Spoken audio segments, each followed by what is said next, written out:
ډیرو زیاتو ملګرو تپوسونه وکړل چې دا شب برات دا به کله وي.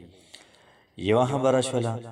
دویمه خبره دا چې د شب برات چې کومه شپه باندې به څه کوو، او دغه رنګې په سبانۍ دا کومه ورځ ده 15 د شعبان باندې په دې باندې به څه کوو. دغه رنګې مقبرې ته به د ورځې ځو که د شپې به ځو. نو دغه رنګې څه کارونه د کولو دي او څه کارونه د پرېښودلو دي. انشاءالله العزیز په دې کلیپ کې به تفصیل سره په دې باندې بحث کوو. بسم الله الرحمن الرحیم. السلام علیکم ورحمت الله وبرکاته. امید در رب کوم چې تاسو ټول په ټیک ټاک کې د صحت نه به مزه اخلئ. الله پاک هم خوشحاله آباد ساته. الله پاک دې موږ او تاسو ټول د چا محتاجې نه، صرف د الله پاک موږ او تاسو ټول د خپلې بندګۍ د محتاج ساتي. نن چې کوم زموږ کلیپ دی را دې حوالې سره دی چې شب برات به کله وي.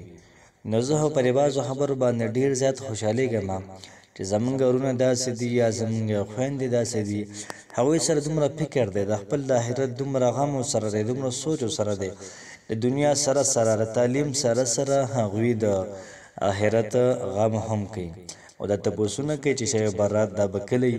نو یاد ساتئ چې په 25 فروری باندې د اتوار په ورځ دا به شب برات وي. کله د اتوار ورځ ختم شي د ګل په شپه موږ څه کوو، دا به عبادت کوو. نو یو خبر دا زده کړئ چې 25 فروری په دې باندې به شب برات وي. خصوصا پاکستان، دغه رنګې هندوستان، انډیا او دغه رنګې افغانستان او سره چې څومره اسلامي دنیا ده په دې کې 25 تاریخ باندې شب برات وي. نو دا خو زموږ یوه خبره شوله. دویمه خبره، شب برات چې کومه د شپه ده، نو په دې کې به څه کوو. نو یاد ساتئ چې حدیث کې راځي قومو لیلها، ټوله شپه به د الله پاک بندګي کوو. ټوله شپې نه مطلب نفل هم پکې کولی شي، ذکر هم پکې کولی شي، د قرآن مجید تلاوت هم پکې کولی شي. دغه رنګه چې کوم قسم له بندګي انسان کولی شي بالکل کولی شي، خو که چېرته دا ګرانه وي نو بیا یاد ساتئ چې انسان په خپل وس باندې دا پړ دی.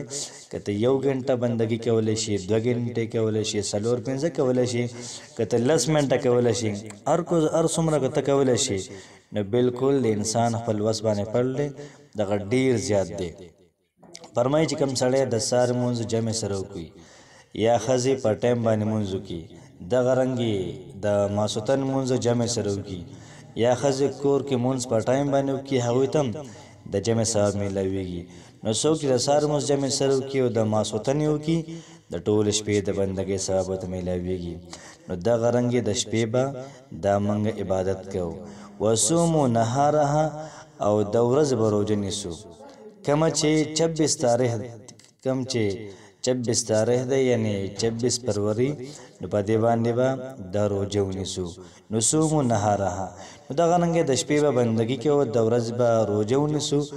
او دغه رنګې دریم نمبر کار دا دی چې په دغه شپه باندې شب برات په دې شپه باندې ادرې ته به ورشو او دې مړو ته به لږه لږه دوا وکړو. یاد ساته چې پیغمبر علیه صلات وسلام نه دا ثابت دي.